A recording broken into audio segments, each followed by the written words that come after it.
Sahabat-sahabat yang saya kasih sekalian, saya nak memberikan pandangan peribadi berkenaan dengan isu yang ada setengah-setengah orang sharekan di media sosial, tapi tidaklah terlalu berat sangat sebenarnya. Cuma ialah sebagai seorang yang beragama Islam, saya rasa macam terpanggil jugalah untuk merespon. Okey, berkenaan dengan isu ada sahabat-sahabat saya, bahkan terkena pada diri saya sendiri sebenarnya, yang tak dapat untuk solat berjamaah di masjid ketika kita pergi ke masjid ataupun surau, termasuklah dengan solat Jumaat. Ini pandangan peribadi saya lah.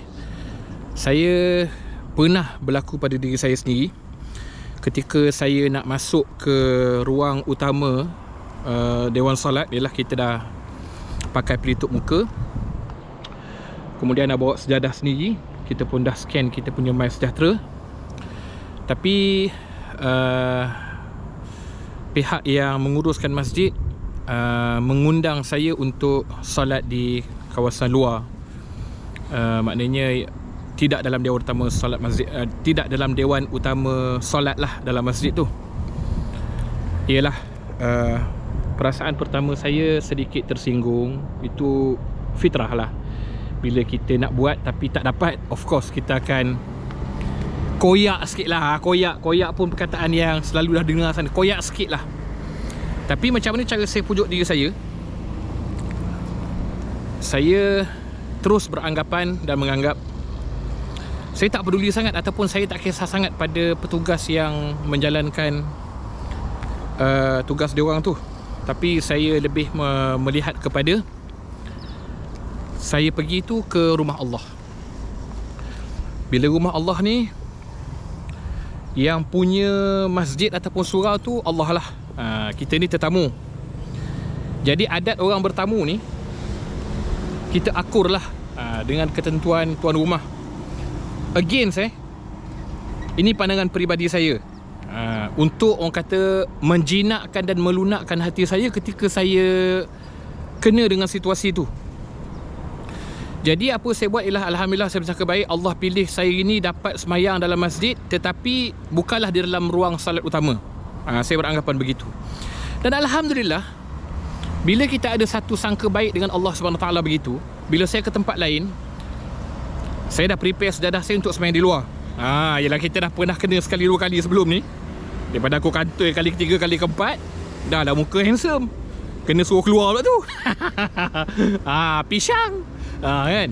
Jadi apa saya buat ialah saya bentang siap-siap sejadah saya dekat luar.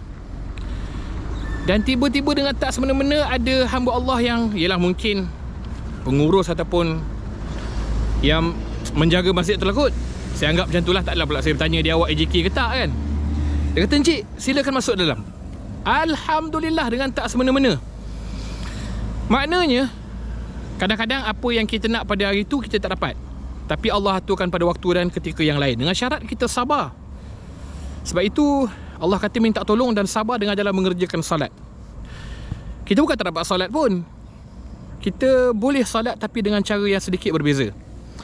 Jadi ini pendapat pribadi saya ni, tidak ada kena-mengena dan tidak langsung saya nak komen dan respon berkenaan dengan saudara mara saya, kawan-kawan saya, sahabat saya yang ada masalah yang sama. Ini saya share dan saya kongsi cara saya pujuk dan melunakkan hati saya supaya tidak bersangka buruk dengan orang. Saya malas nak fikir masjid ni mungkin ayah dia punya kot, dan saya malas nak fikir masjid ni kroni dia kot. Saya malas nak fikir macam tu. Sebab saya datang ni bukan rumah dia sebenarnya, saya datang rumah Allah.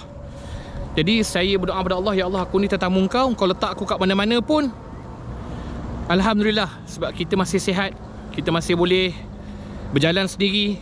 Allah bagi kita nikmat yang banyak. Jadi saya tak nak, saya tak nak sempitkan benda tu. Sehingga kadang-kadang bila kita terlalu memikir sangat, semayang kita boleh jadi tak fokus. Rasa kerja nak marah orang je. Jadi itu antara perkara yang mungkin boleh saya share dengan kawan-kawan. Kalau siapa-siapa rasa mungkin okey kot pandangan ni, okey lah.